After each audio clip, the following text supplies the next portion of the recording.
All right. What's going on, everybody? Welcome into Locker Room Sports Talk, show number 267. Glad y'all can I'm your host here, Big Matt, part of the day here on a Sunday evening, January the 5th, 2025.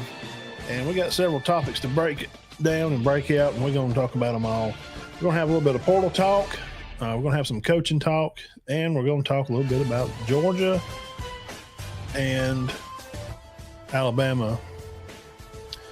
Kings no more, they say.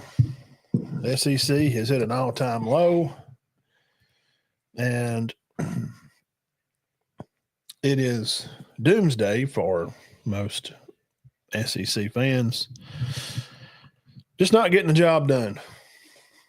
Not able to just have players and have them stacked up on the sideline and, just do it as they please, as one would say. Hey, if you like podcast and you can follow along over there a lot easier than watching live, we're glad that you did come by to hang out with me today here.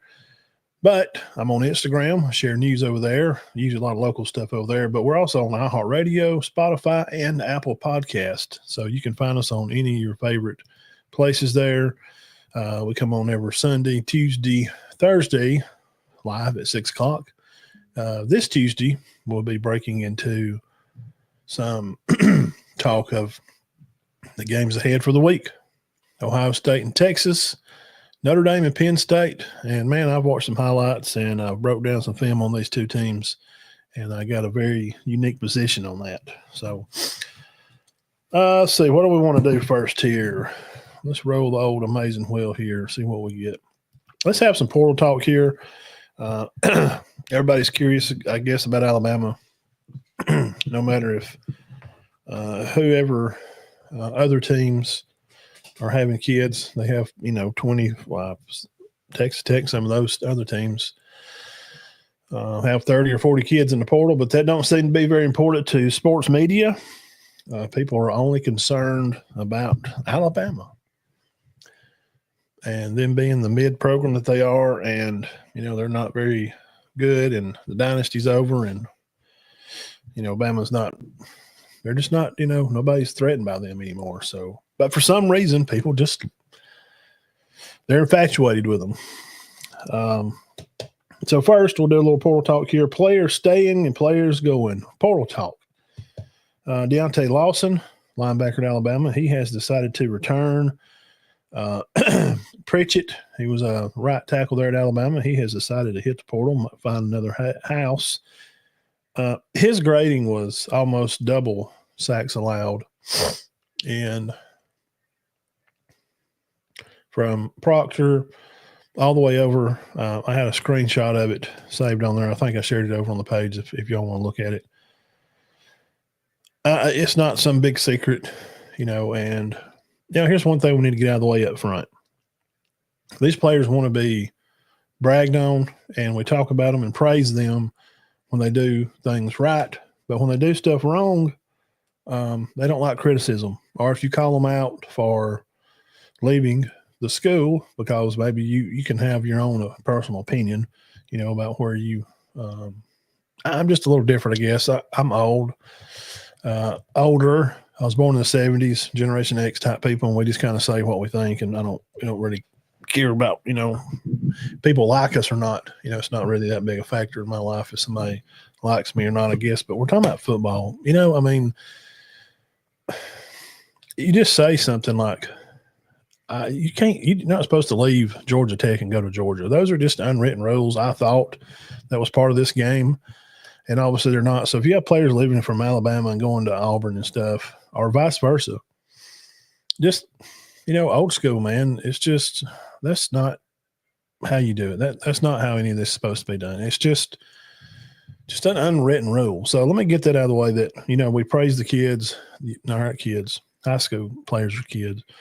We praise these young men when they do good things, but, if they do something you don't like, or maybe if they have a bad game and we critique them or criticize them, that's part of also the other side of bragging on a player. So we got to get through that. We got to all be men here. And I know it's hard for some people, and you may be flipping by the page and thinking, what's this guy talking about? But you just, say what it is, and that's kind of all it is. So with that out of the way, linebacker Alabama here. These are some Alabama players hitting the portal. We're going to do a little portal talk here. There's about 7 or 8 here that I've talked about, some leaving and some going to the draft, and some new incoming ones. Dixon, who's a linebacker, he's going to be headed away. Ty Lockwood, a tight end, he'll be in the portal. Linebacker Justin Jefferson also in the portal. Let's see, Tim Keenan, defensive line, he will be returning. Anugman, he is a 6'7", 350, 60-something pound, large young man. He's from Africa. He decided he wants to play some more football. He's played a little bit. So he's going to be coming to Alabama. We're going to see if they will I don't know if he'll be a right tackle guy. And a lot of these guys, we're going to find out in spring, before we really know. 6'7", 350 pounds, he'll be a offensive tackle of some sort. When he came, Pritchett late, but we don't know. I mean, these are all just guesses where they'll be at. King Mack also decided to leave again. He had came from Penn State, and he's headed back in the portal also. Booker, appreciate him for being a big part of the glue at Alabama to keep the players and keep them from jumping ship, because they had, I think it was 47 players, headed Alabama when Saban retired. So you got to appreciate those guys. Tyler Booker, hats off to him for being a true blue Crimson Tide guy till he dies. His communication with the team to keep a lot of those guys there, it was very much appreciated. And with all these guys returning, also some of his leadership qualities were obviously left behind.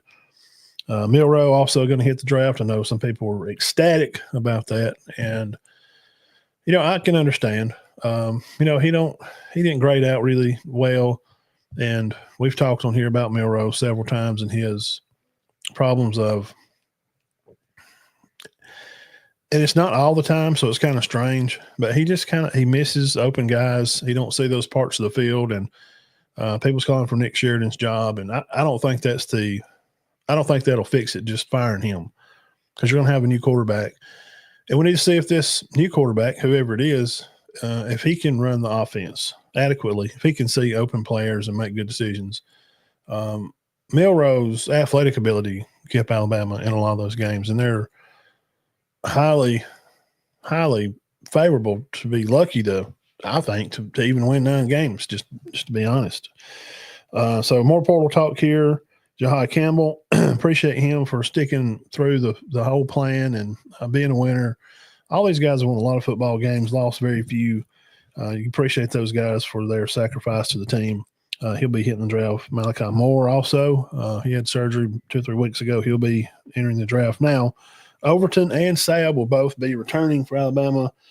And Damari Jackson, cornerback, 50-something tackles, 2 interceptions for return yards of about 40 yards.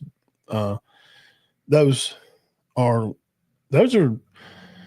some big-name defensive players are going to come back. And the defense has been as good as it's been in the past 7 or 8 years. I mean, the defense at the end of the year, grading it all up. I'll look at it later when I was studying on Ohio State and stuff. Bama was not number 1 in yards allowed on defense this year. They wound up being 1 after we went through so far in these bowl games. You can go type it in NCAA stats, number 1 defenses, and they'll give you drop-down boxes. And you can see where the other teams rank at. So I think they'll be fine next year. Defense, they're going to have a lot of great players coming back from Lawson coming back for sure, and Sabb going to come back. Overton, Tim Keenan. These are some good names to be able to come back. And also Deontay Lawson, man, what a huge return that is. I mean, that's big time for the program to bring back. These are captains. These are guys that call plays on the field. So that's some portal news out of Alabama, because I don't know, man, everybody's just fired up and they're worried to death about Alabama. but everybody says they suck and they're garbage, and for some reason, just all the media's just word to death.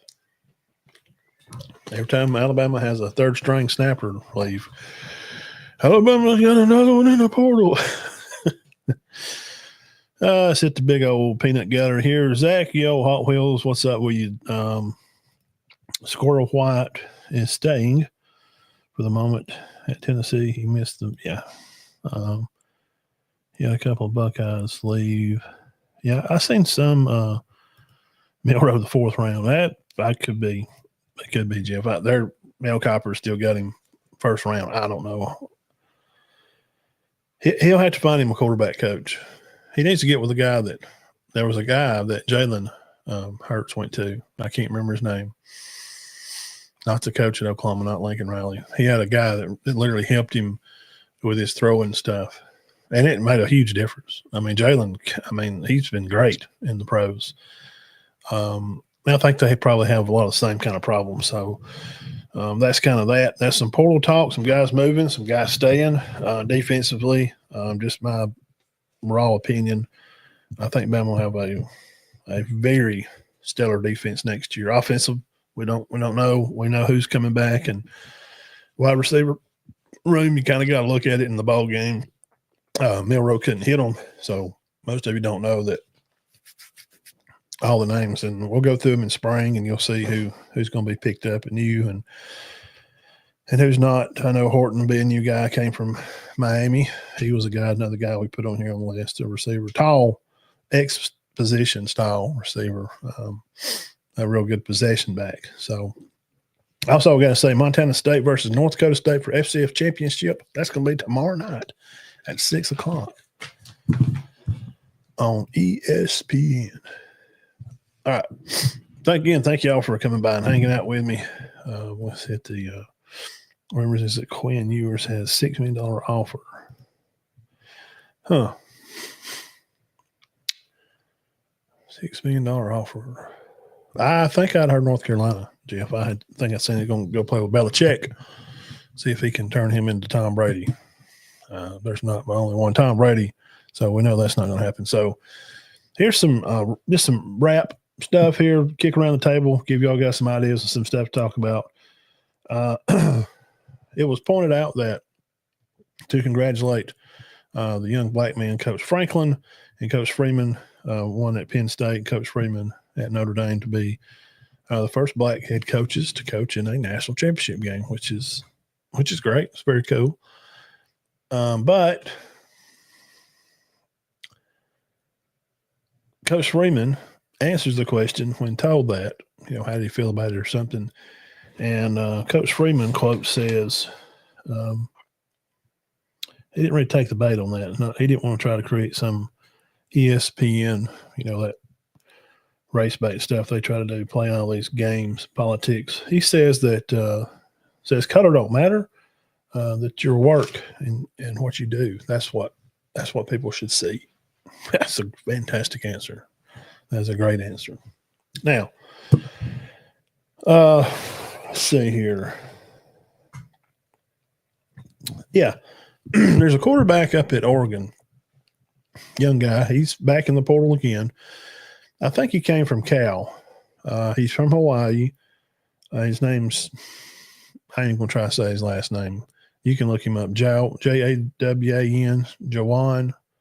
His last name, he's Hawaiian, so he's got one of those. It's not Tungavailoa, but it's a long name like that. So anyway, you get the point there.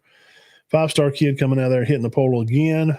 Now, here's a question that I propose, and you can give me your thoughts on it. And I may be wrong. I'm just trying to – this portal stuff is wild, guys. This portal stuff is wild.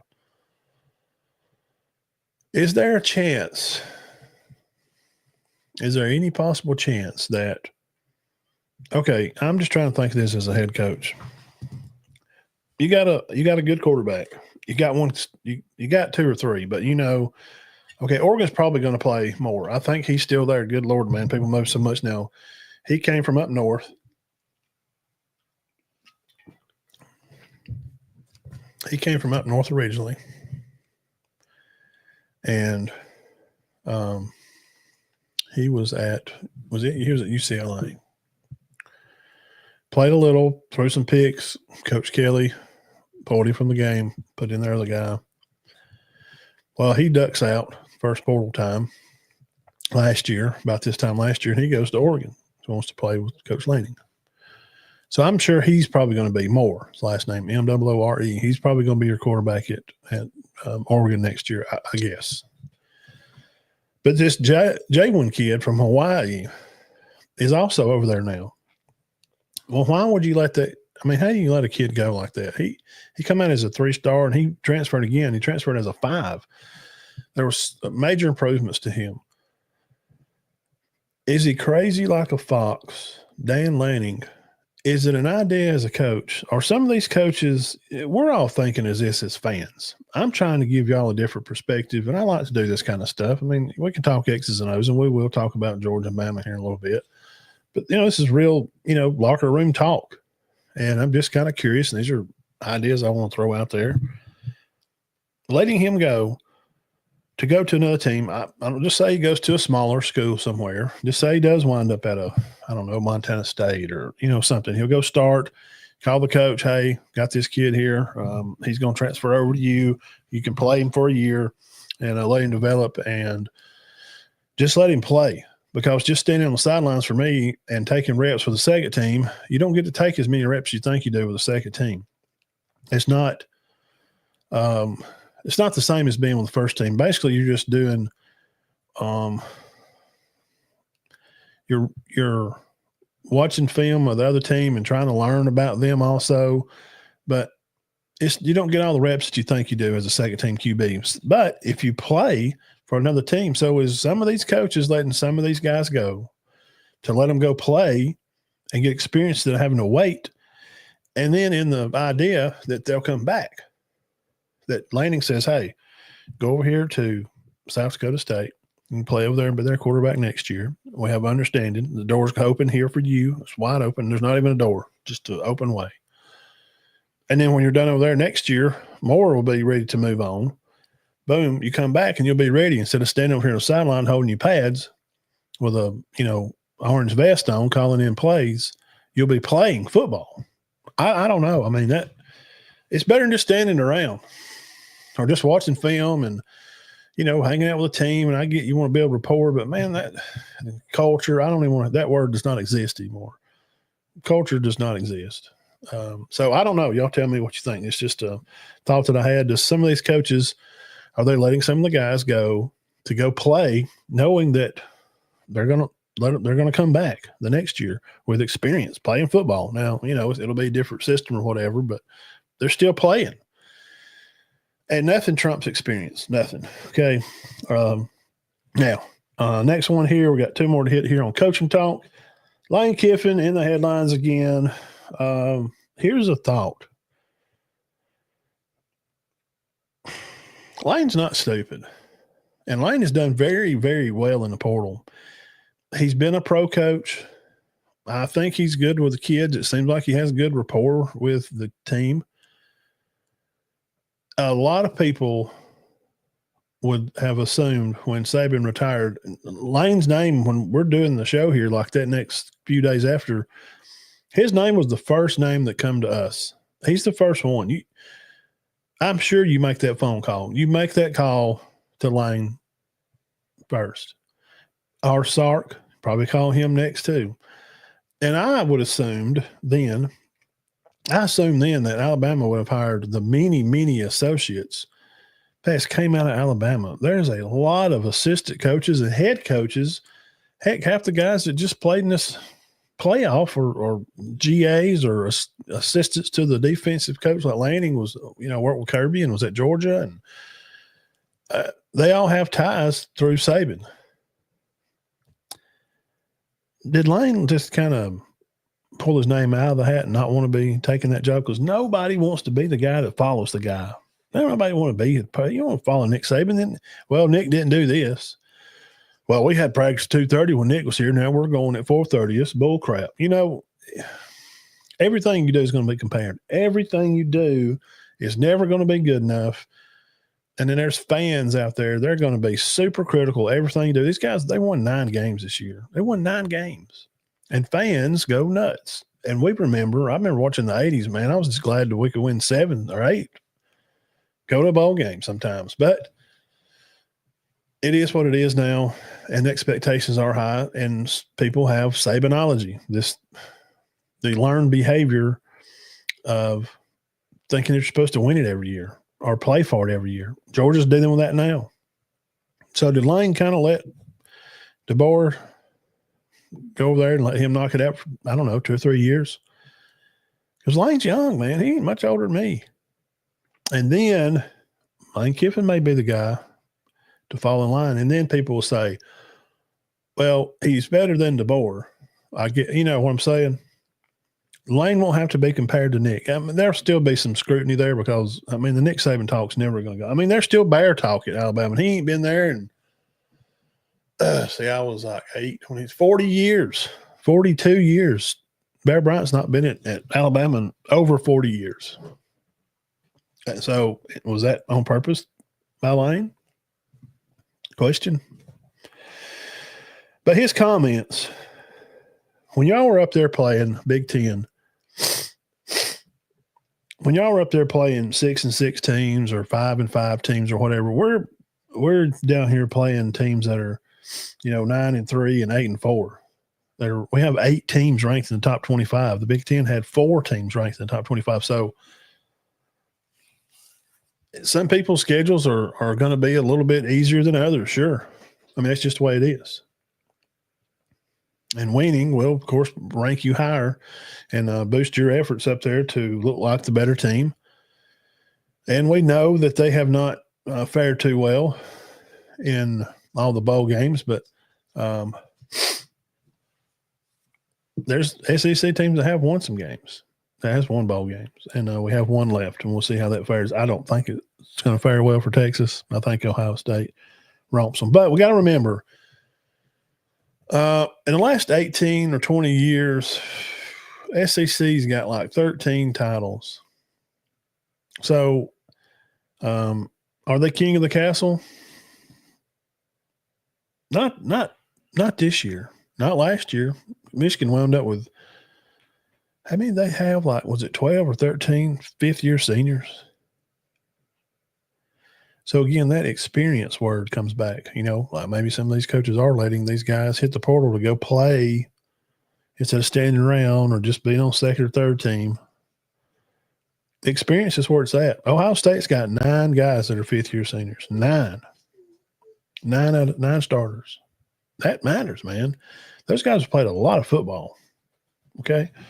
So that's some words from our crazy Ole Miss head coach, Lane Kiffin. And, I don't know. Maybe that was the thing. Maybe he did want to let somebody – he didn't want to take the job. He didn't want to be that guy to follow Nick. So he lets DeBoer come in and take that old whooping for a few years and be compared to Nick, and nothing's going to be perfect. Nothing's going to be right. And maybe Lane will come in after. I don't know. These are questions. I put them out there to create conversation for you guys. And put in the comments. If you're watching this back, hit the comments and let me know what you think about some of these. It's just locker room sports talk. It's just what we're talking. So let's see here. Lots of talk about Grube. Ryan Grube, offensive coach guru, supposed to be one of the top guys. Their offense at Seattle was, hang on.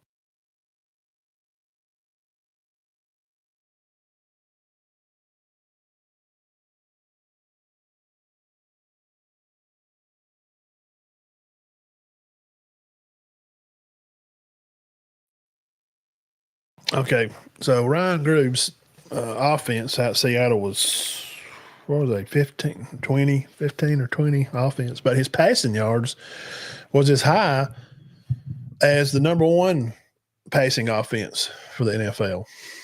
I thought that's pretty interesting. So like he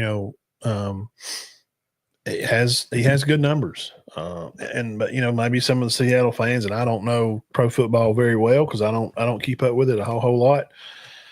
But if he's going to be fired, this Tuscaloosa going to be a landing spot for him. I polled a question on Twitter the other day and just asked, I don't think he would. He's already been here and he left. He didn't want to stay.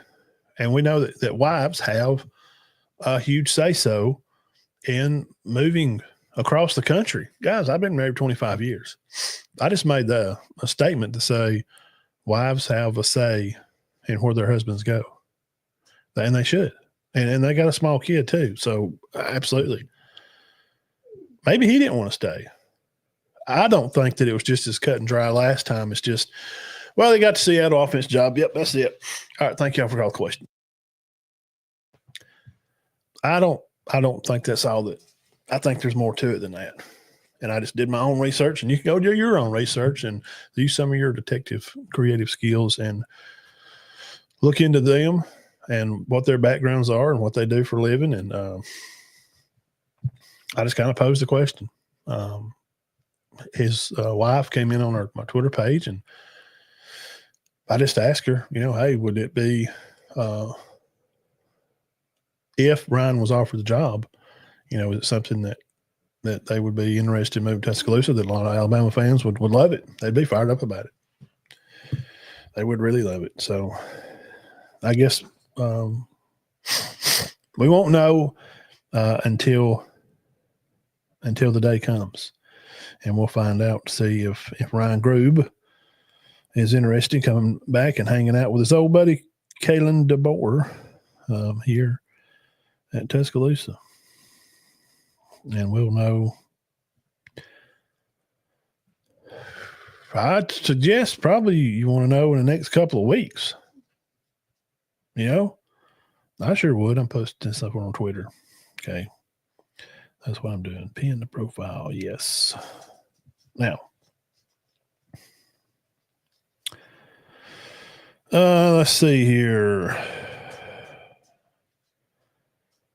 Portal news right here. This just coming out here. How long ago? Well, a couple hours ago. Jaden Rashada plans to enter the transfer portal from Georgia. Find this out on Twitter. Kane Womack was actually very good for Alabama's defense. Stephen M. Smith says, how good, you may ask. His defense allowed 17.4 points per game in 2024, which was the fewest Crimson Tide had since 2017. That defense under Jeremy Pruitt allowed 11 points a game. Yeah, and that's another question. We was talking about, some guys about Jeremy Pruitt. I know he had to be out a year, so this is more coaching talk. I know Pruitt had to be out for a year, and he's there. He's up there at Plainview, just about 45 minutes from here. Can he come back? Has anybody got any more information than I do? Let's see here. Let's hit the old peanut gallery.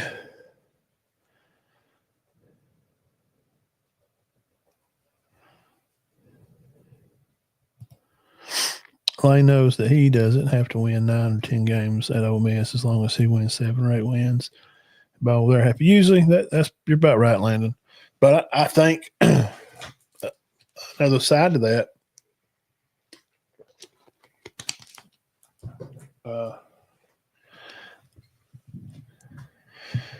I think they're seeing the success that he's had, and with the portal now, I don't know about that anymore.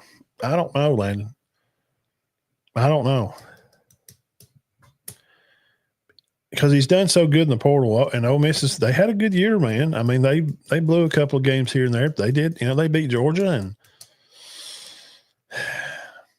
I don't know, man. I think that, and them they know who he is, man. We all know Lane Kiffin and what he does, and he's a good play caller, and obviously he's been good in the portal. He's built a good football team, had a good program. I don't know, man. I think they're Ole Miss fans. I wish we could get some on here. I don't see many Ole Miss fans.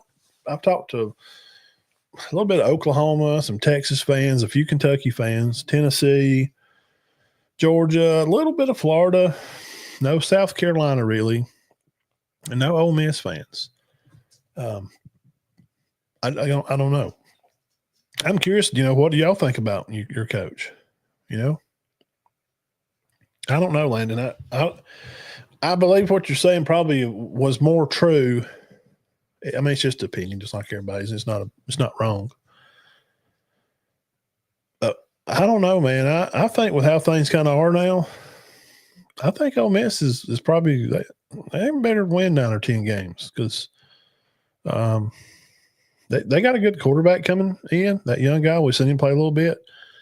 They got the number one receiver in Mississippi, Caleb Cunningham. They robbed him from Bama, dropped him a big bag, and he stayed home. Fine, So I don't know, man.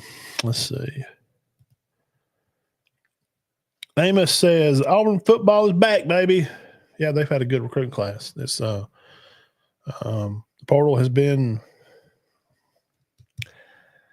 I guess. I mean, you want real actual answers, or I mean, I'm gonna give you the honesty of their portal. Singleton was a good get for them to add to their wide receiver room because they lost some wide receivers, and it's kind of Simmons, I guess, and what, of course, Cam. So he's going to add, a touch to their room. A guy from Georgia Tech, he's a small, fast guy, and I don't know how will it translate because the ACC is not good. They're not really good. That has a conference, and for him to come from Tech to come to Auburn and play against SEC defenders, like when they play Bama in the Iron Bowl, which will only be one time in November, it's different, man. These guys, he's going to see some different players like he's never seen before. Just speed-wise and being able to close and cover him, just be able to play man. But, yes, they've had a good portal class. And the portal's supposed to be for adding players to what you need, some needy positions, just kind of plug and play. Maybe a guy that just come in, play a year, and let your younger guys hang back. Because Auburn's got, some defensive linemen. Who's that defensive end? The boy from Thompson, Crawford.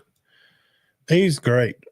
Man, he is going to cause a lot of trouble in SEC. He should be in, 27, he should have a lot of sacks and a lot of breakups. I assume. I watched him play high school down at Thompson for 2 years. He's good. And then their portal guys, a lot of 3-star guys. I mean, you can go back and look at it. They've brought in a lot of guys. They lost 20, 21 players. They've brought in about 20 or 25. But Bama and Auburn, you can't – and fans are going to aggravate each other, but they're not the same. So you got to quit looking across the road and, because Alabama's not been in trouble in recruiting. Alabama's been top 2 or 3 recruiting for the past – oh, man, they ain't been lower than 5. And I don't even remember when. It's been a long time. They've had number 1 or 2 class for a long, long time. And Auburn has not had good recruiting classes. It's just been horrible. Gus didn't do very much his last year. Harsin did nothing. He put Auburn in a bad place. So Bama fans are seeing Auburn get a lot of players. Bama's cover is not that bad. They got guys. Like they got 16 offensive linemen. Oh, we're dead. All these linemen leaving. I'll go through the list in a minute. We got 16. Well, 15 now. Pritchett's gone. 15 offensive linemen. That's enough for 3 teams. So don't get flustered because you see Auburn getting a lot of guys out of the portal. Auburn needs those guys out of the portal. They're trying to – Freeze is trying to pack the Roman noodles and the canned pintos in the back. I mean, Auburn was dry. The back of your cover, we have like pintos and the cans of the fruit that's in the back of your cupboard. And on the front, you may have the stuff that you eat, more every day. So, don't judge all that by that, Let's see here. So that's some portal talk. Yes, Auburn is. I don't know what they're. Man, they ain't had a winning season in 5-6 years. So just them being, if they can win, he better win 8 games next year because I went through their schedule and they should win 8 next year. Auburn. We would be stupid not to try to get Jeremy Pruitt. Sure. And here's the thing, Womack's done a good job. If he comes, if Jeremy's available to come back, does he want to come back as a head guy? Well, you already got a head defensive coach, and he's done. His numbers look great. This defense is 17 points a game average, 16 points a game average. That's great. So, if you bring Jeremy back, does he come in and just do what he was doing here before? I'm just going to come in and just going to coach the safeties, or I'm just going to coach corners. I don't know. But, yes, he's a great mind, good family, great people. He would definitely be a good addition. Yeah. Yeah, Odom's also over at Ole Miss, too. So they got two guys from Alabama.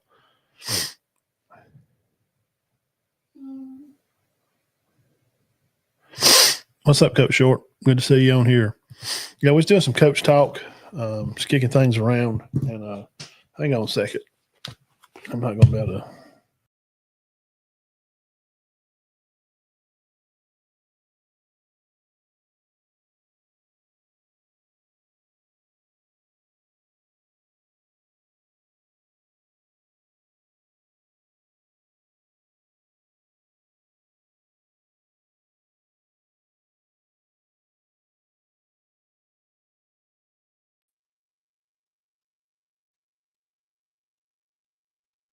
Okay. So that's kind of some coaching talk. We'll hit the highlights again if y'all missed it. We're talking about Dan Lanning letting his quarterbacks go. Does some of these coaches let these guys go just so they can play, not have to stand on the sideline and watch and not get to work a lot of practice? They're doing it on purpose, maybe. I don't know. Lane Kiffin said that, the Big Ten, y'all were up there playing, y'all against 6-6 teams, and we're down here playing against 8 and 9 win teams. It's different. And, of course, Grube maybe back to Alabama. We don't know. We don't know nothing at all. So there's portal talk. Now, Georgia and Bama, Kings no more. Is that a fair assessment? Is it? Georgia goes 11-3 on the year. I think that's a great year.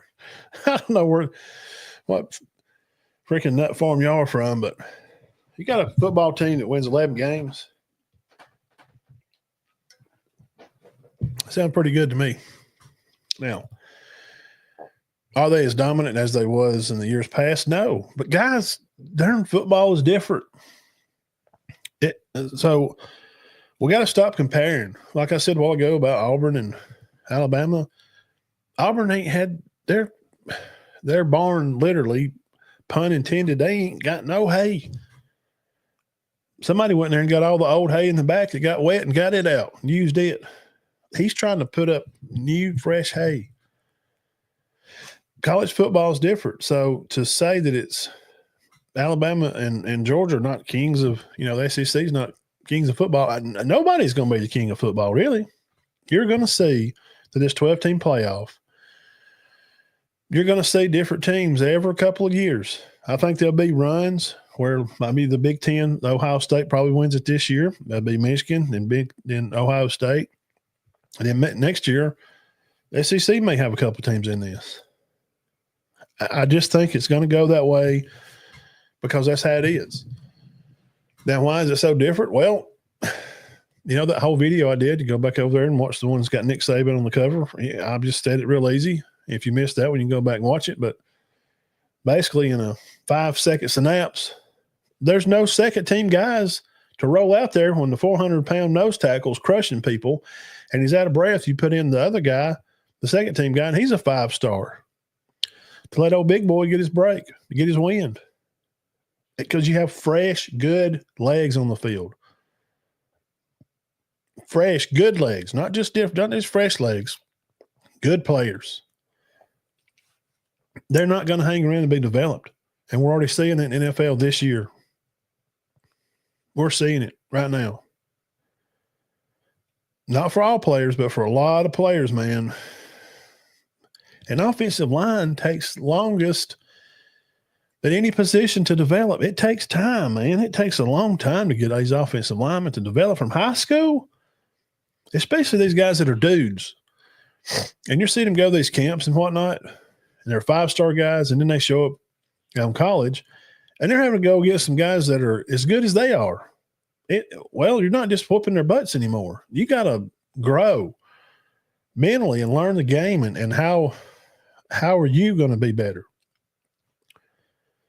They don't want to be the guy that comes off the sideline that gives Jonathan Allen a break like when he was at Alabama.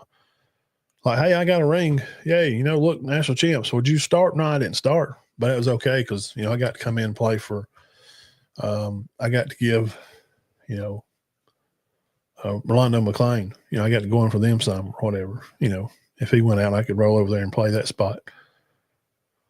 It's not like that no more. So if the game has changed, then how can we assert a statement to say Alabama and Georgia is no longer the kings of the SEC?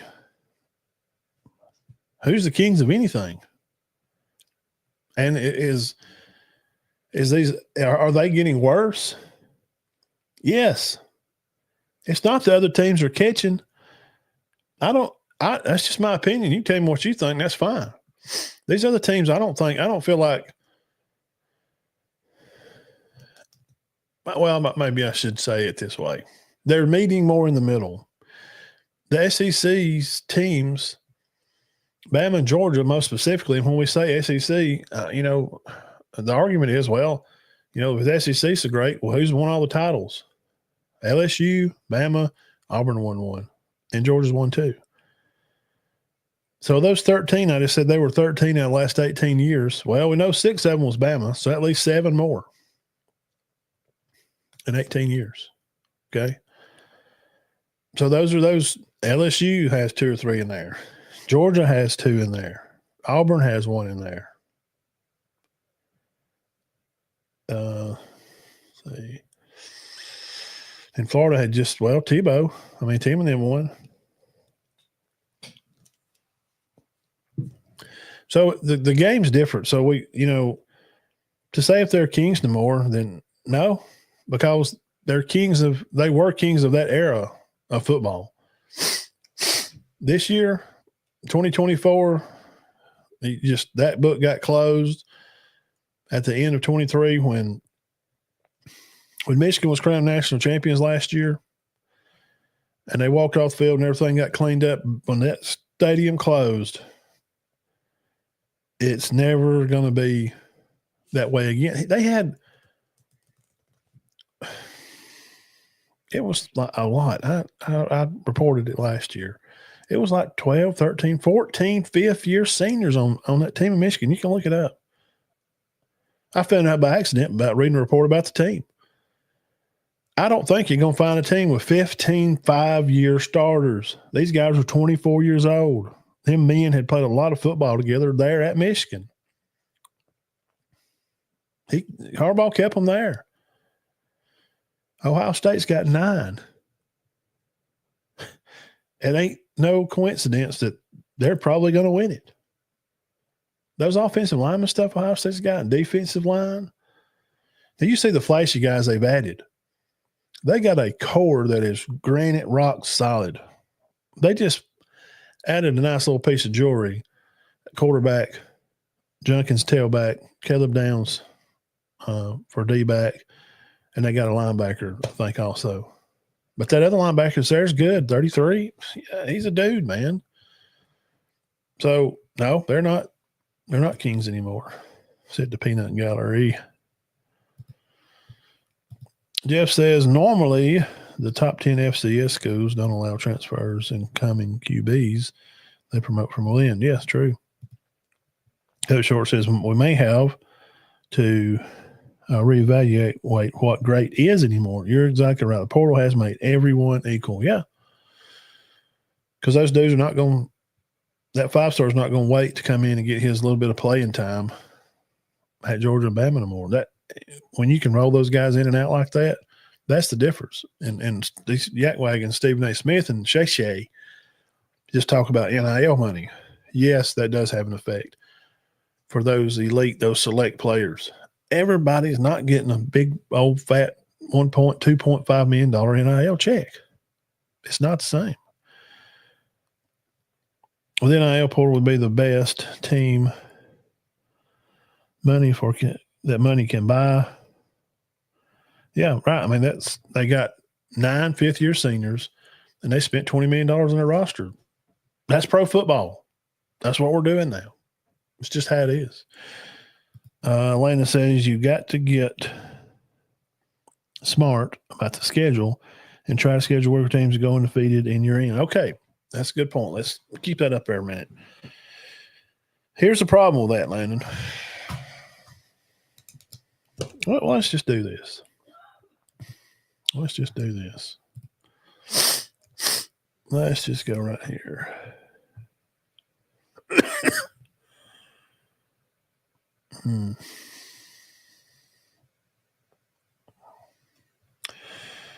Okay.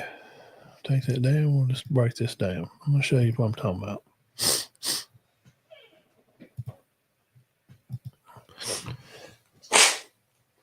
Sorry. Okay, if y'all can see that on the screen, we'll scroll down through here. All right. This is Georgia's schedule. Okay, make it a little bigger. Georgia Bulldogs. This is their schedule. And I'll pull up their schedule next year. Let me just do that. Let's just do that.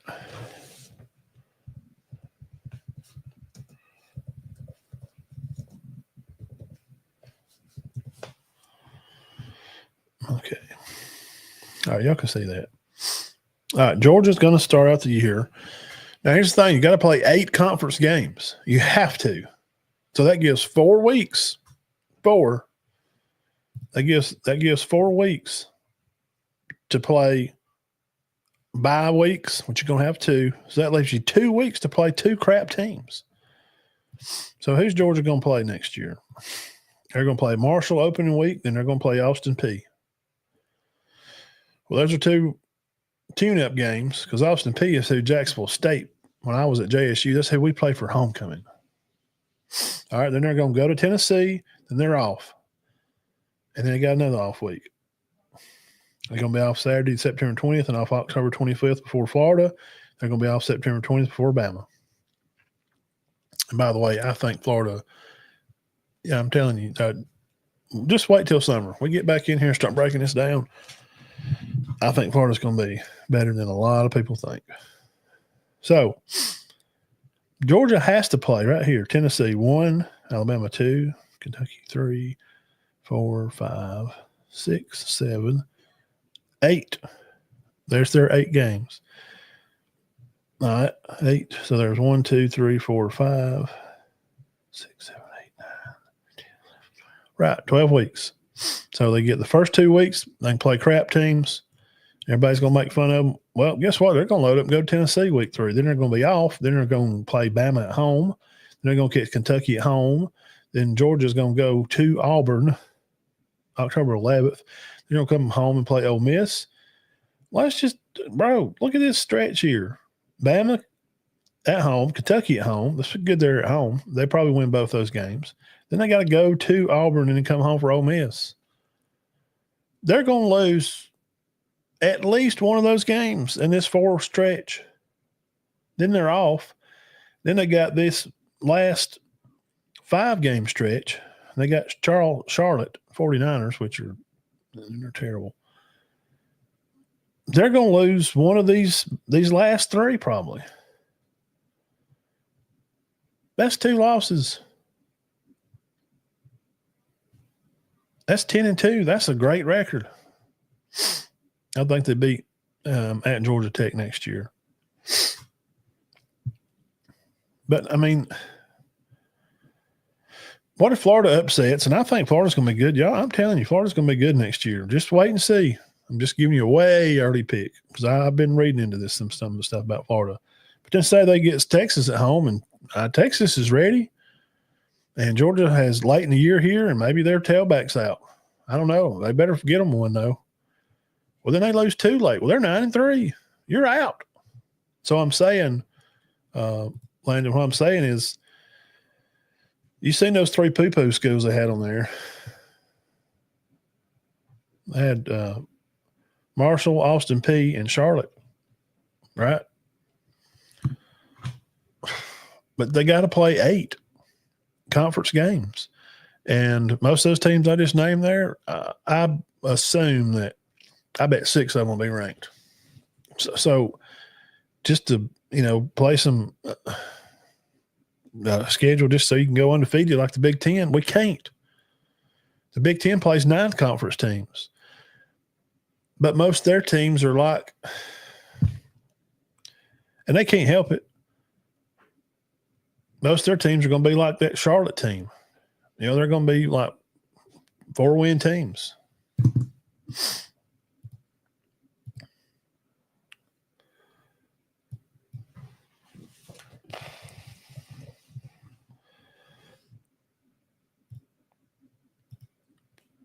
Let's look at Ohio State for next year. Yeah, Texas. Ohio State and Texas open, by the way, next year. I don't know if y'all knew that or not. They open the season at Columbus, the Longhorns. And there's rumors of Sark maybe going pro. Maybe. There's a chance. So who fills that job?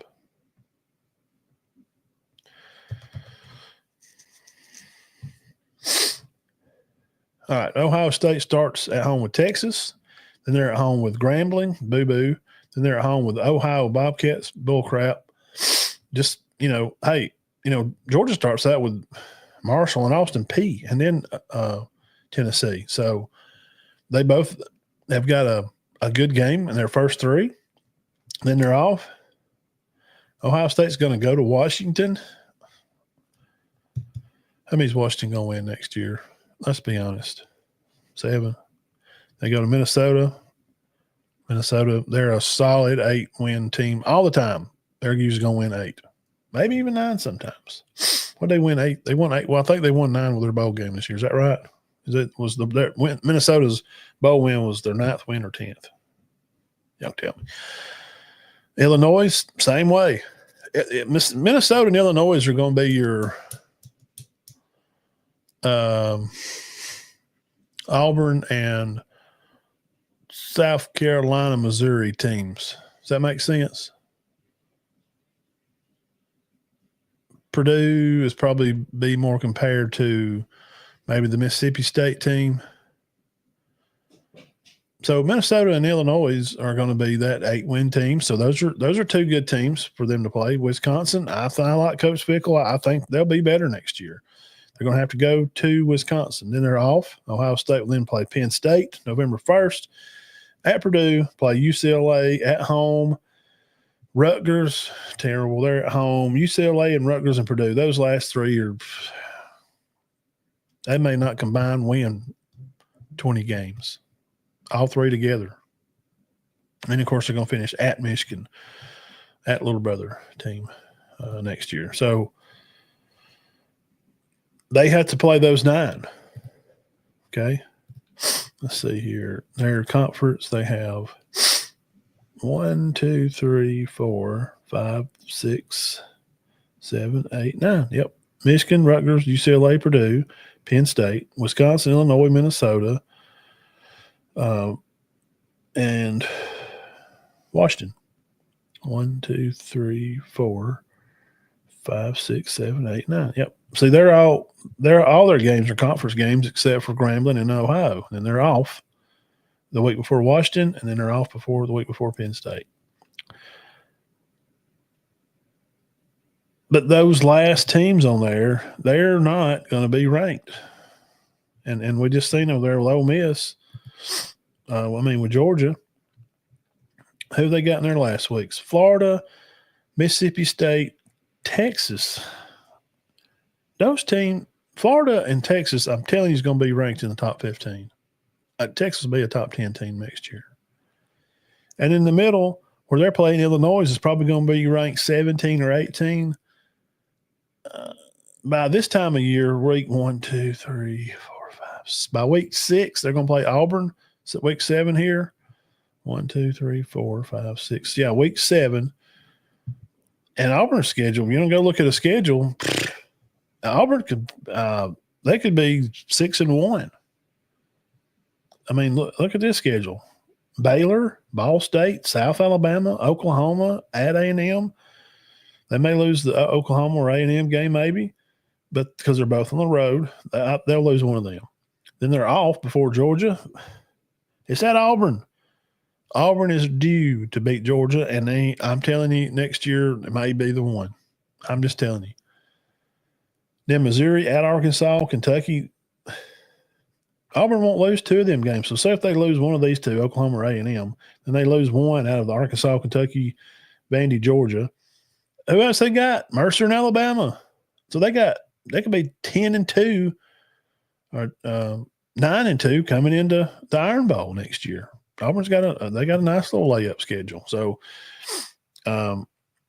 it's hard, Landon, to schedule poo-poo because where Illinois and Minnesota is going to be ranked 18 or 19, Texas and Florida is going to be ranked like 12 or 13. You're playing higher ranked teams.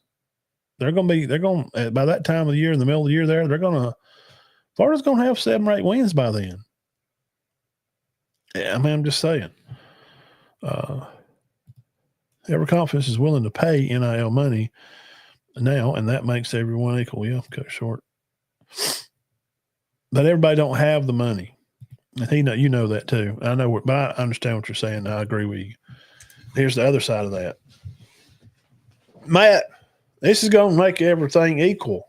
That's what this guy told me a year or 2 years ago. Hey, a little coffee there. A little coffee. Matt, this portal and this NIL money, it's going to create just, it's going to go right down the middle. Everybody's equal. Well, here's the problem with that. Arizona State don't have the money that Texas does. So, and you can go back and find this report. I found this and I shared it yesterday. Dillingham, coach Arizona State, and the coach at Boise State, both complaining about bigger schools.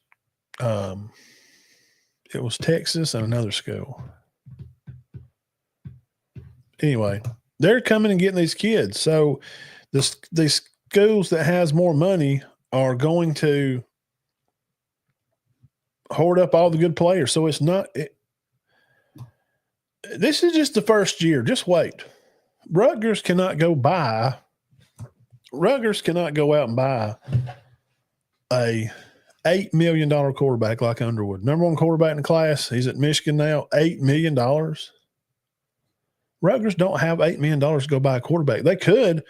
By God, they better hope they've already got an offensive line that's built and has been there for 2 or 3 years and has developed to be able to protect him, or he ain't even going to come at all anyway. And I stole this line from Nick Saban. And one of the reporters said, well, Nick, I mean, ain't that the pot calling the kettle black? Like, you're Alabama. You have all the best players. He says, I know. And it's not going to create equality because at some point through this matter, when they keep buying the players, it's just going to keep growing at a point where it's going to get out of hand. Now, the portal can have to where guys, they're going to go play because the portal is what can make it equal. Or if, everybody's got a price too. But a kid's not going to wait and be third string 4-star from Snellville, Georgia. He's not going to wait to go in and play nose tackle at Miami. He knows he can go to Georgia Tech and go there and play. And he'll get he may have a $30,000 a month stipend.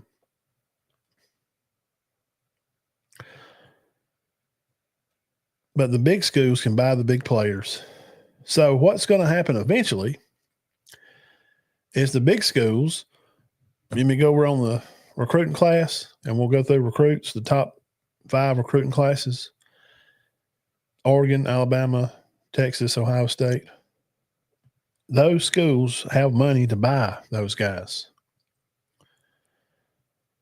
And I could throw Auburn there because they're like 6 or 7, but they're not there yet because they're not winning. Their brand has suffered badly. They've won 11 games in 2 years. They ain't even had a winning season. But when Auburn gets back started winning, They have some money in there to throw around. The same thing's going to happen once they start winning. It's going to take 2 or 3 years, though. It's going to take time to keep building, stacking these classes. But once it happens, I mean, Auburn spent 2.5 on a bench quarterback from Oklahoma. He was not even their starter. He was, but he got benched. And Hawkins is playing. They paid $2.5 million for that guy. Because it's what they got to do right now. Don't gripe at Freeze and fans. That's what all they can do. They don't have choices. They can't go. They could go buy a $8 million Underwood quarterback. He don't want to come there. They won 5 games last year. You just have to take what you can get right now and just work and build and try to win 7, 8 here. Don't complain at him. He's just doing the best of what he's got. But these big institutions, Ohio States and Texas and Bamas and Oregons, they're going to be writing these checks and they can buy an elite quarterback. They ain't no telling what Keelan Russell. I ain't heard any dollars. And I read, and you know somebody's waiting to hear something about Keelan Russell getting paid. Because everybody hates Alabama. There's 132 teams. 131 fans hate Alabama. They're sick of seeing them win. They're sick of hearing the name Nick Saban. Nick Saban. Shut up. So I'm waiting on some dirt about the kid from Duncanville. I'm waiting. I hadn't heard any numbers yet, but these big schools can afford to buy those guys. They can buy them. Auburn can't buy a $5 million tailback like Ohio State can. Junkin's got about $5 million. Auburn can't buy him. Maybe when they start winning, because if Ohio State paid $5 million, he would want $8 from Auburn. You see, because there's a thing of when you go to Ohio State, you're probably going to be playing for a championship. And they sold him on that. They got him up there, him and Downs, and then by God, they're going to play Texas this week. And I'll do it Tuesday night. We'll come back on here Tuesday and talk about it. So, guys, the rich is going to get richer. This is just the first year that we're really seeing the curtain kind of pulled back, and you kind of get and look at the old Dr. Oz back there pulling the cords and mashing the horns and pulling the strings and hitting the smoke. You're just now seeing it. Just wait. Just wait. These smaller schools, the only thing that's helping them hang on, that's creating some kind of equality, is that they're not going to wait. They're not going to sit and be the second team offensive lineman in Alabama. They're just wait till the portal opens up again in the spring at Bama. They got 15 offensive linemen. 15. I got the list right here.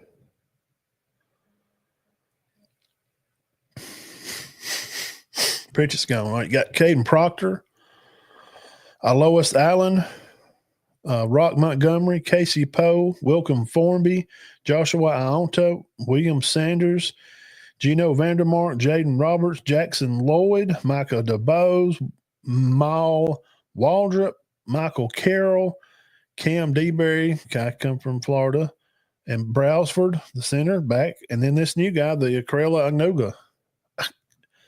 Wait till the portal opens again, because those guys are not all going to start. Now, you'd like to keep about – well, you probably like to keep 7 or 8 of them.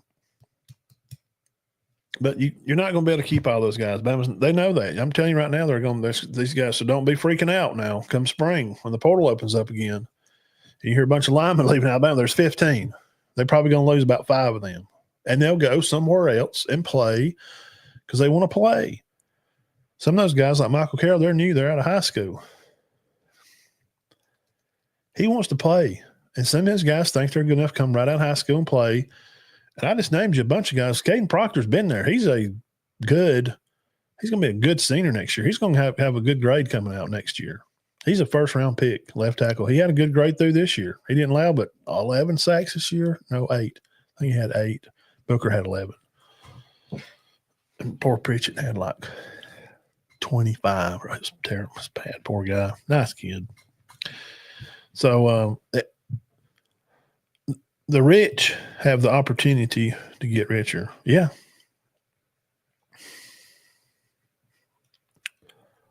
Yeah, okay. Coach Short says you want about 12 or 13. They got 15 now. And like I said, they'll lose. And he knows what he's talking about. Y'all can trust me on that. Coach Short knows he's done it for a living for a long time. So that's the thing with the rich and getting richer. You're going to have some guys get overpaid. Some guys are going to get overpaid. Some guys are going to pay. Turn this fan on. Some guys are going to overpay for players. And what I mean by that is if you don't have a winning record, they don't want to come.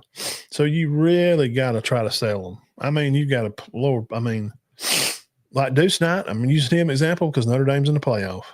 I'm just using him for example. And he left there. I'm trying. What other team did Penn State have a quarterback leave? Goes, well, yeah, that one guy because he knew he wasn't going to play because Drew Aller. So I'm trying to think. Kid out of a high school that come to Texas, no. Ohio State, no. Notre Dame's the only one. So I'm trying to make sure that some of these sensitive Auburn fans, that boy, they get pissy with you. I'm picking on me. I'm not. I'm just. They're the only example I can use because Notre Dame had a kid out of high school committed to them, Deuce Knight, from Mississippi. Now he's going to Auburn. Is Deuce Knight considering now watching the playoffs, going, "Dang it, man! I left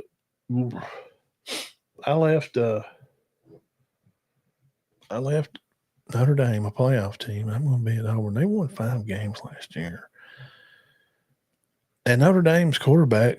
Leonard, he's not coming back. Deuce maybe could have started. He may be able to start next year up there. I don't know. I mean, he'll go in and fight, in the room. And then Auburn goes out and spends 2.5 on Jackson. The guy that he didn't do real good at Oklahoma. He didn't even play the Auburn game when they beat him, Oklahoma. So you got to wonder what kids are thinking, man. Is he thinking, man, I should stay with Notre Dame. He may flip back over. You don't know.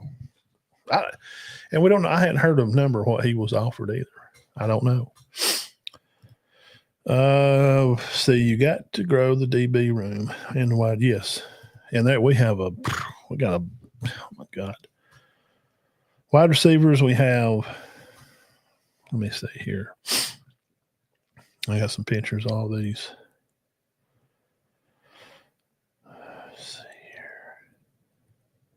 Here's transfers come in.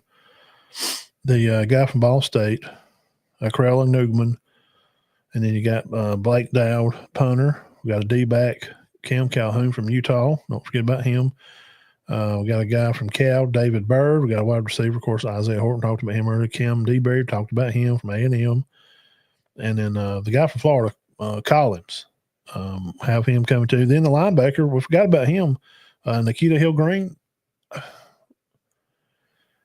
To add to Deontay Lawson and to add to the kid from the other linebacker that's coming from Mater D. Because these guys started coming in and you lose Jeremiah Alexander. He's visiting Auburn. Let's see. Demaine Jackson is returning to play Alabama. Bryce Young, shout out to Bryce Young, broke a Carolina Panthers record. Well, I'm looking at this. He had 3 for 3 touchdowns. He ran 2. That's a record. No quarterback's ever done that there. Bo Nix has 31 touchdown passes against the Chiefs. He didn't have 31 passes. He could pass the Manning for Peyton Manning's single season record with after the touchdowns at the Chiefs. That puts him at 31. He would truly be a remarkable accomplishment for the young man there. Oh, yes, the Hitchcliff guy. He coached DBs and they're moving the other guy over to coach the position. So, and some people were worried about that. And I'm telling you just from what I've read and what I've heard, it's not really that big a deal. They're just moving some guys around. But bringing guy Dwayne Jackson back, he had 50 tackles and two interceptions on the year for Alabama. That's pretty darn big for them. So, yeah, in the DB room, there's a list out there. I had it on here. I think I deleted it. It was in my overlays. I did take it down, didn't I? Yeah. I did have it on here back in preseason. They got, man, with Sabb coming back and Hubbard, and you got guys playing the Husky position and the Wolf position when they play different packages, and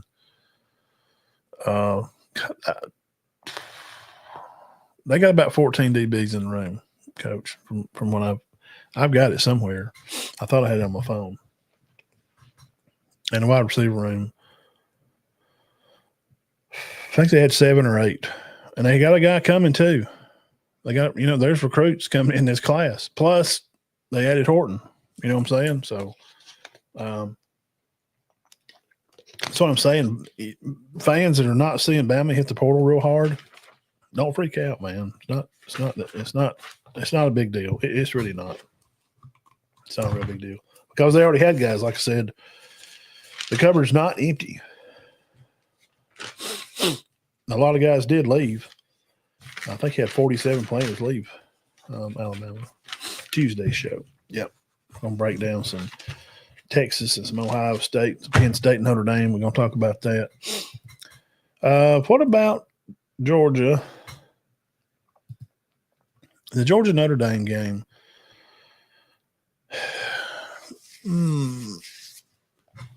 I don't think Stockton did a bad job. The old boy wound up throwing for 230 yards, had no interceptions. He threw the ball 32 times and completed 20 of them. It's not bad. Okay. They lost 300 total yards, Notre Dame 240, but they threw the ball for 90 yards, Notre Dame did. They run the ball for 150. And Georgia didn't even play good. Georgia didn't play good, and Notre Dame is going to get slapped. I think Penn State, I don't think Notre Dame will ever be ahead in that game. I'm telling you, I went back and watched film, and I watched the game. I watched them play other teams. Last night, I stayed in here for about 4 hours watching highlights and film on these other teams. I don't care what they want, Jeff. They're going to get their butt whooped. I don't think they got nothing for Penn State. Georgia lost the game about the same reason Alabama did. Not exactly. Things that happened. Number one, Coach, golly, man, I can't believe they did that. Why?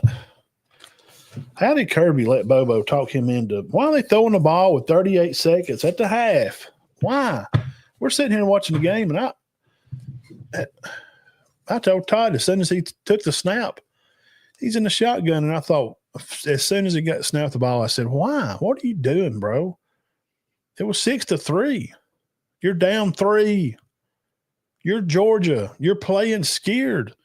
Georgia played like they were scared that they were going to get whooped. They were playing like they were 2 touchdowns down with 36 seconds left in the game. It was to halftime. Yes, I know they got the ball. Yes, I understand the other side of the coin is I understand.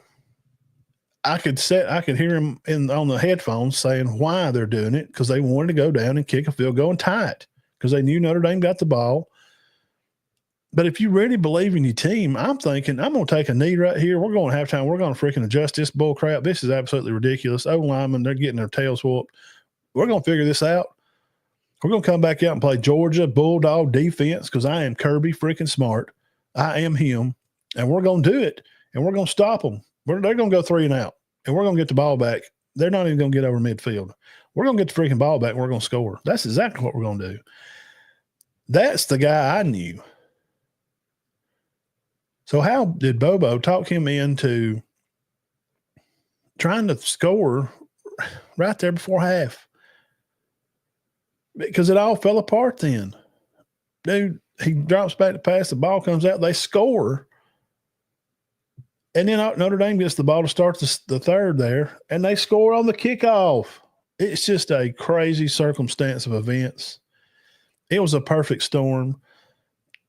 Up to the last play when Leonard breaks out around the end and Starks tries to tackle him, puts his head down, and the guy from Georgia, like he's going to push him, Leonard out of bounds, and he pushed him, and as he pushed him, he jumped. It's like he launched him over Starks. I went back and watched it 2 or 3 times. He pushed him thinking he was going to go out of bounds. Well, he kind of didn't.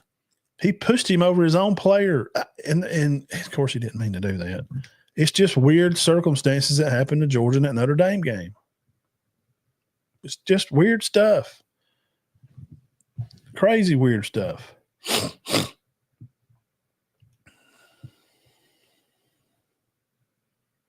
Oh for 3 on 4th downs. Come on. That first one he went for, bro, they played, I'm telling you again. I watched it live and I slowly rewatched that game. I know they were behind. It was 13-3 at half. And then it was 20-10 in the third.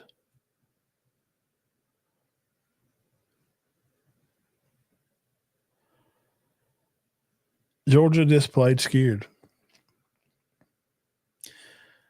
They had opportunities to hit big plays up the sideline, and they didn't. Yeah, you had guys dropping. Why is Georgia? How are they the leading team in dropping passes? Come on, man. We got to do better than that. You're the one up there holding up the old SEC flag. It just means more. Yeah, it looks like it just meant more. It's like it meant more to Notre Dame because them boys was bringing the pain. They were dropping the freaking hit stick. They were taking that old right stick and going, the old Xbox controller, boom. They were knocking kids' heads off. On the special teams, go back and watch it. Georgia fans, I ain't trying to drown you on here. I'm holding y'all way high. You're supposed to be repping now. When he scored on that kickoff, go back and look. You can hit the highlights on it. Go back and watch it. He's about at the 10 going in. I think it was 6 on special teams for Georgia. Dude, he just stops running. I don't know, man. And I know there's conspiracy people that, believe aliens zapped JFK. I know there's people out there like that. And nothing's real. We live in a simulation. The Earth's flat. There's all kind of crazy crap out there. It just felt like Georgia and Bama just were like what? Like, that's just not.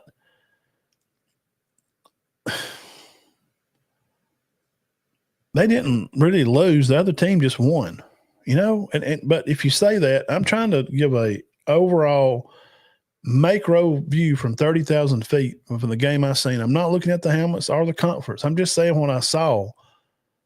And if you can argue the point to me that you think Notre Dame played a great, clean game and they're ready to win a national championship, I totally disagree. The only reason they even kept the game was because they kept the ball. That's why they won. They had trouble tackling Leonard. He's a pretty big kid, man. And he wound up running for – what did he wind up running for?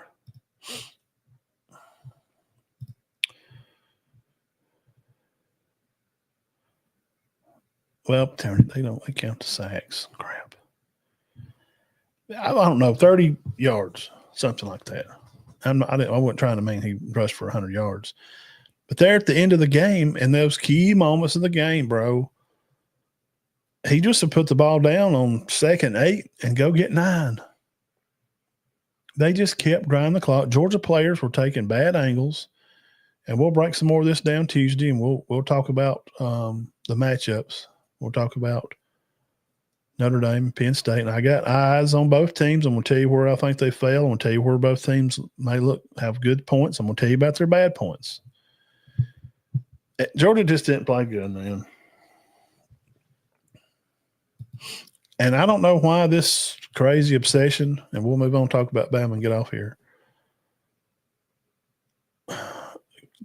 Kirby has this obsession with these little white guys from like North Oconee or something. Like everybody's freaking macaque. He's a unicorn, man. It's like he's trying to catch lightning in the bottle again. And me and Burge went through their list. We went through their recruits, and they got some pretty good guys coming. And I really like Stockton. I think the old boy played a good game. I don't think he cost them the game. Their defense couldn't get off the field. Just go the last 5 minutes of Georgia Notre Dame. Just watch on the highlight clip. Speed it along to the last 5 and just watch those next few plays. Had no answer. Even when Stockton threw one deep there right after half, he hit him in the hands. It went through his hands and hit him in the face. It was Bell, wasn't it? Wasn't it Bell he hit in the face with? Come on, God. Cash money? Who the crap are these guys? Lucky? They're not lucky. These are 2-star little white guys out there that they're possession guys. That last play with that guy stumbling backwards, was that Lucky that tried to make that catch over there? What in the crap is he doing? Dude, he turns backwards like the 3 and is going backwards and is falling in the end zone, the ball. And that wasn't a bad pass. He's trying to throw it over in the corner, but the receiver turns around too soon, and he's like, I didn't like the play. I thought the tight end was open over the middle. You could barely see it over here on the far right at the corner of the screen. You could see the tight end kind of get open right there in front of the goalpost. That play's open, and he tried to throw it over there in that corner. Sometimes, y'all tell me if you agree, sometimes it feels like when I don't watch a lot of basketball. Todd's the bigger basketball guy. He's going to bring that basketball energy to the show, and we'll start doing that in March. It's like he just threw it over there to get a call. You know how guys they'll drive the lane, and LeBron is the worst crybaby about it. And he's not the only one that does it. He just takes full advantage of the rules and don't break them, but he bends them till they nearly snap. He's like that spaghetti in one noodle that you're going to bend it right before it pops. LeBron just knows right where to take it. They drive the lane and they just want to get fouled. That feels like what that play was. And I see a lot of plays like that. If you see a guy one-on-one coverage and they tear off up the sideline and they know it's a back shoulder throw, and the quarterback that's got any sense to him, I can see it too. And I'm not a quarterback, never even tried to be one. I snapped it to the quarterback. He'll throw it, nearly try to throw it kind of up the field to make it nearly like the defender has to come and run back through or something to run through the receiver and get a PI call. Because if you throw those back shoulder throws correct, like Deshaun Watson did, I'm just using him for example. He's one of the best ones I've seen do it, started kind of doing it when that kind of started.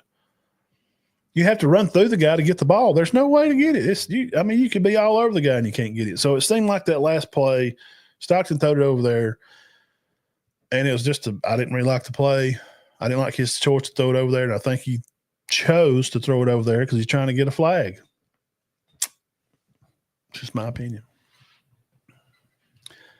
And it's worthless. It's just my opinion. Now, this has been broke down 600 ways from Sunday, and I'm going to spend about 5 minutes on this because there just ain't much else you can say about it. Alabama and Michigan, 1913. Alabama, 260 offense, 68 yards rushing. Are you joking right now? You know who led in rushing? The receiver, Rico Scott. How does he lead in rushing? Because they're handing the ball off. And he had one carry for 28 yards. That's your offense. That's the best thing you can cook up. Because Jam had 27 on 10. Because the offensive line couldn't move nobody. The Jalen had a little bit of yards. He run the ball 16 times. Richard Young ran it twice. Shout out to Jeremiah Bernard for 80 on the day. And Robbie Oots thought he had a good day. CJ Dupree thought he had a 2 for 18.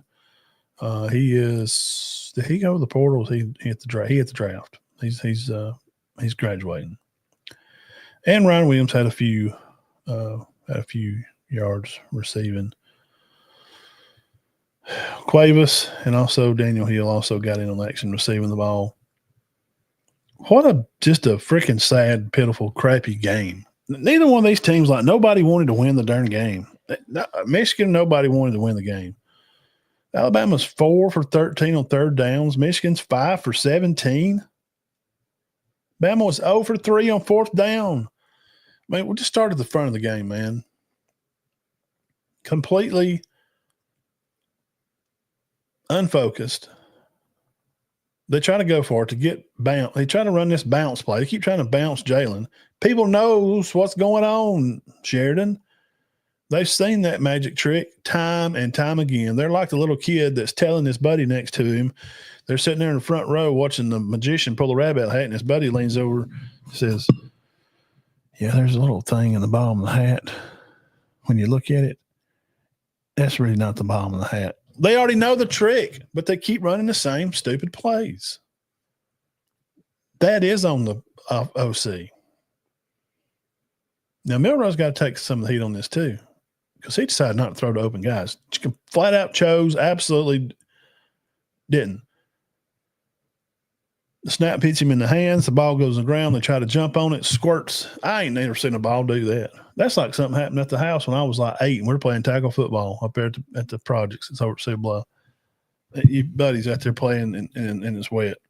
He jumps on the ball and it squirted out from under his arm and squirted 4 foot off the ground. It come a crazy rainstorm right there at that part. Michigan gets the ball all those 3 times. He decides to not throw in the middle of the field to an open Bernard, but he tries to throw up on the sideline to, I think it was Ryan. Interception. And then the other one was dropping back for a pass. That's the third time.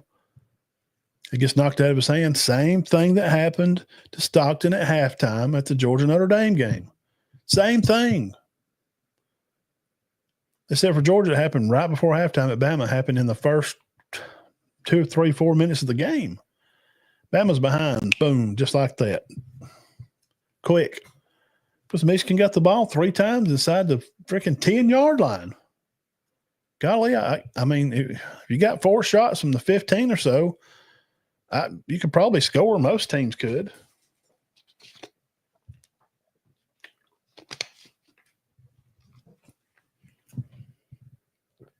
And again, the defense played pretty – that was about it for them.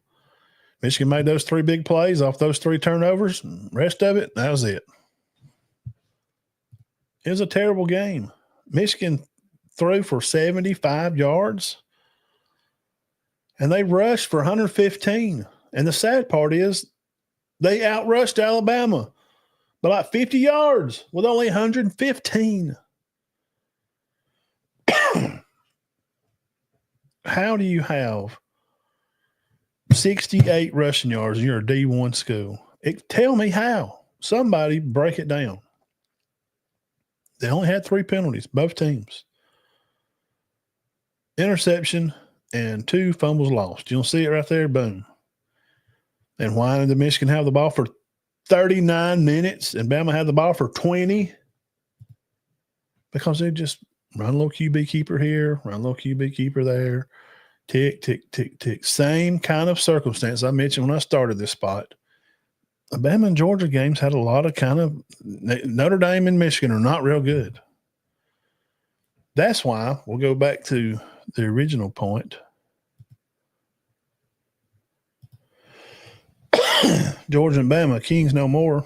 And I said, who is the Kings?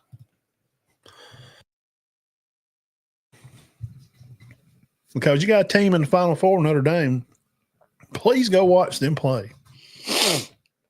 Go look at their schedule and pick out who you think be their best game and watch them. Their defensive ends play fast. Their linebackers pursue the ball pretty well.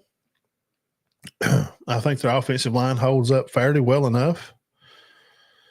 And that tailback, he's their second string guy. He's okay. I think they're missing one of their DBs. I think he was out hurt. One of them's been out since about half season. But that's not it. I'm not trying to make excuses for Notre Dame while they're going to lose. Because everybody's got somebody hurt right now. Michigan ain't it. And when you watch the games, and we'll get off this and we'll get off here. 15 first downs, Michigan 13. Yards per play, Alabama 4. Michigan 2.9. Dude, I was watching this game. I'm watching this game.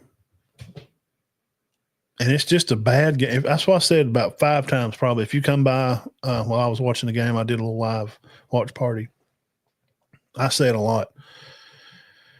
If you're not a Michigan or Alabama fan and you're watching this just to flip by, because most of the people, probably 80% of the people that was watching that game were only watching to hope that Alabama lost so they could just, their little panties just get all wet and fired up. And they're just so excited. It's going to tickle in my pants. Alabama's losing.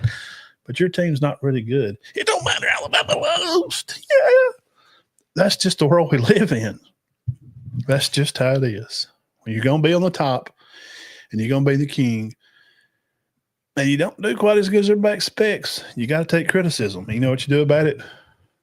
Nothing. You just go back to work. That's just part of it. And Georgia's got to get used to that too, because I just got on them pretty hard about some stuff here.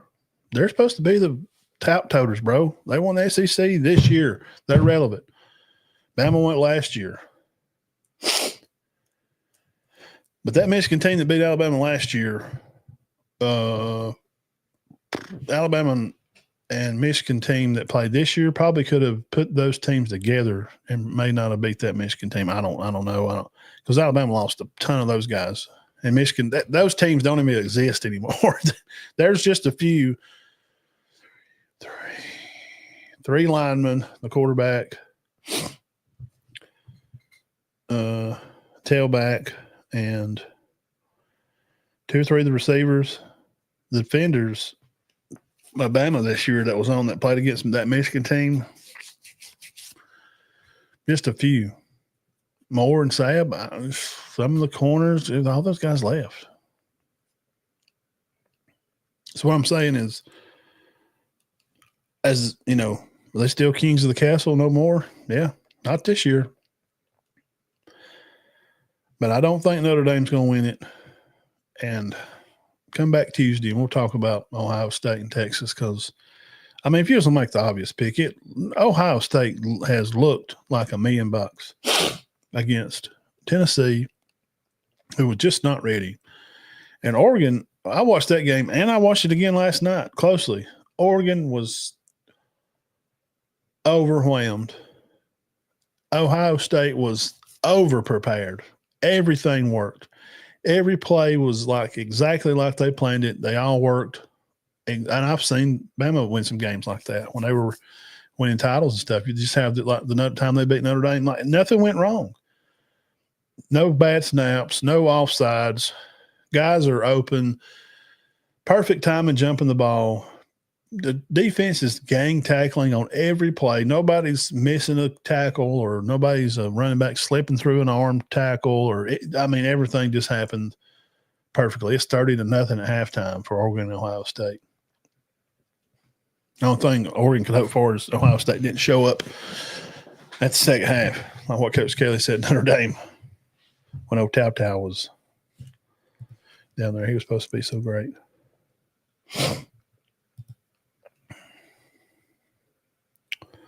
Yeah, the 105 roster is coming. Aaron Nolan. Yeah, where he went. So where did he go? You got to grow the DB room. Yes, how I see. Okay.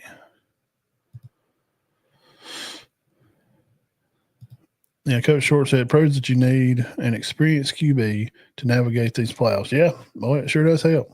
It does make a big difference. Georgia and Bama both lost their games in the first quarter. You're right. I agree with that. Georgia and Bama both.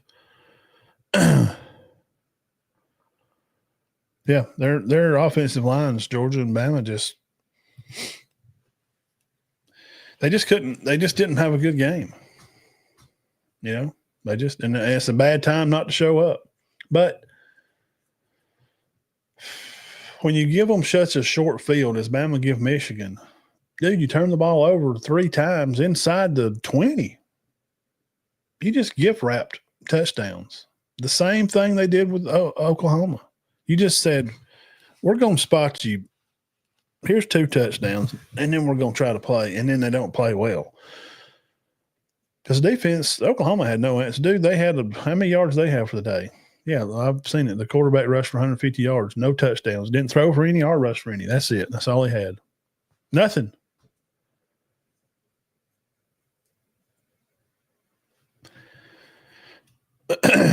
So, nope, not this year. SEC, you're not.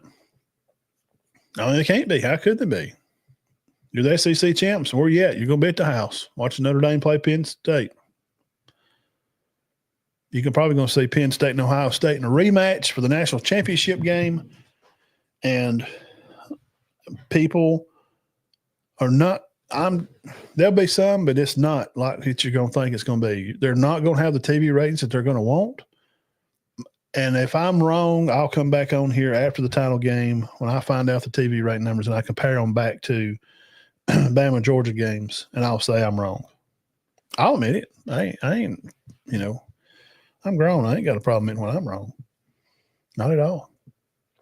But I'm speculating right now on this day of the 5th of January of 2025 that the TV ratings when Ohio State plays Penn State again for the national championship and Ohio State beats them again, the TV rankings are not going to be good.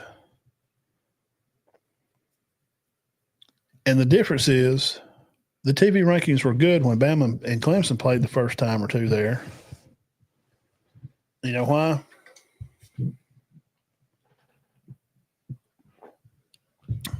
Y'all can't admit it. Because you dislike the conference, and the cash cow for the SEC for a long time has been Alabama. People tune in to watch Alabama lose. People get tickled pink about it.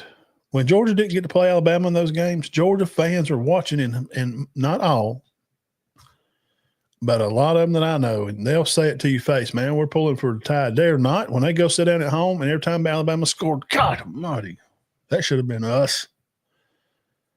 Say what you want. And Auburn fans are not hoping Alabama wins. And Alabama fans hope Auburn loses every game. I'm not a really hater of Auburn. I had a lot of family, a lot of friends in Auburn. I don't like Notre Dame. I'm really not a big Tennessee fan. I always kind of see myself pulling for Georgia when they're playing somebody. Usually I do. Because I worked over there a lot and.